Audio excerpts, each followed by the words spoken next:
So you can keep an eye on me? Yes.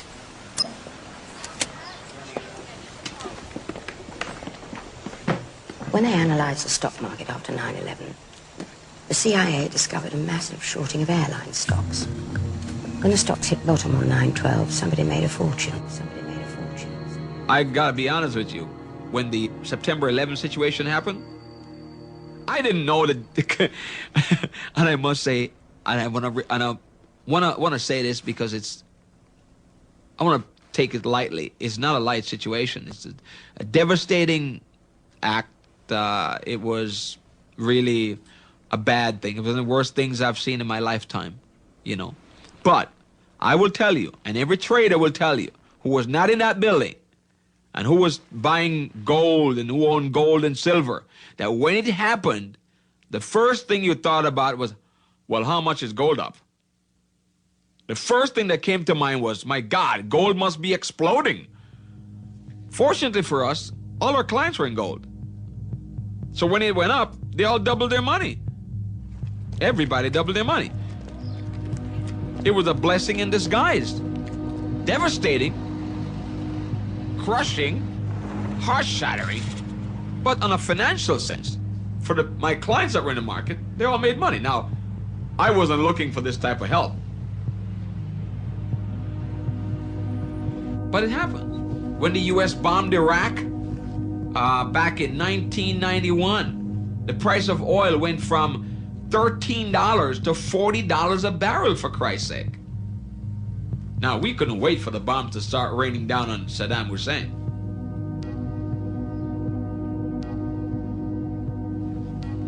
We were all excited. We wanted Saddam to really create problems. Do whatever you have to do. Set fire to some more oil wells because the price is going to go higher. Every broker was chanting that. There was not a broker that I know of that wasn't excited about that. This was a disaster. This was something that was, catastrophe happening, bombing, wars. In devastation, there is opportunity. Opportunity, opportunity, opportunity, opportunity, opportunity. A put option is a bet that a stock price is going to fall. If one were to put a single put option contract on American Airlines at $30 a share, and the stock fell to $18, one could purchase 100 shares at $18 and immediately sell them for $30, netting a profit of $12 a share. This is exactly what happened on a far larger scale with many companies around the world on 9/11. The levels of options purchased the week of 9/11 were more than 6 times higher than normal. A former member of the German parliament, then responsible for oversight of the German Secret Service, estimated that profits by insider traders were $15 billion. Wall Street analyst Phil Erlinger was the first to spot the suspicious trades. What I see is prior knowledge. You can call it conspiracy.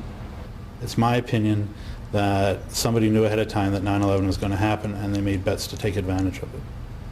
And these bets weren't just normal run-of-the-day bets. They were far in excess of what we would call normal activity. Put options set to expire on September 30th, 2001, were bought on August 6, 2001, or earlier at the Chicago Board Options Exchange. These put options were basically a bet that the stock would plummet. When it did, the people who purchased those put options made a lot of money. Thousands of put stock options were bought on United and American Airlines immediately prior to September 11th, 2001. On average, during the first weeks of September 2001, 27 put options were bought each day on Morgan Stanley, one of the World Trade Center's largest occupants. The total of its put options for the 3 days prior to the attacks was 2,157. Merrill Lynch, also in the WTC, saw 12,215 put stock options. That is 12 times its normal level. Between September 6th and 7th, Chicago Board Options Exchange saw 4,744 put option contracts with United Airlines and only 396 call options. On September 10th, put options for American Airlines totaled 4,516 versus 748 call options. In addition, these trades were not only occurring in our country, but around the world. There is no chance that all or even most of the trades were placed by Osama bin Laden or Al-Qaeda. According to Fox News, CNN, and the BBC, insider trading reports were found in the USA, Germany, Britain, France, Canada, Japan, Monte Carlo, Switzerland, Hong Kong, Italy, Spain, Belgium, Luxembourg, and Singapore. The director of the CIA headed a firm that bought some of these put stock options. Until 1998, Buzzy Krongard headed United Airlines stock.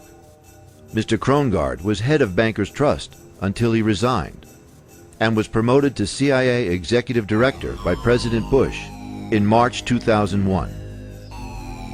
Buzzy Krongard purchased this stock, and our government did nothing about it. Deutsche Bank is also one of the 4 banks most used by the bin Laden family.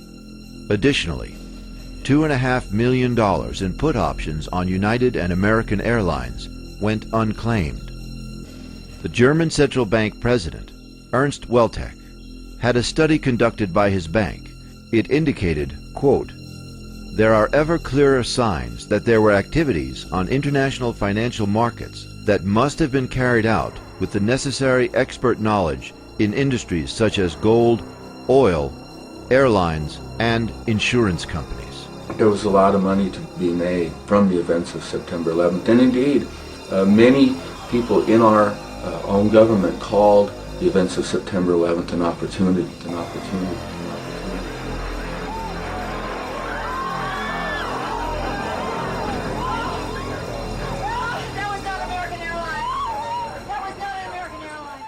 The firm used to place the put options on United Airlines stock was managed until 1998 by the man who is now the number 3 executive director position at the CIA.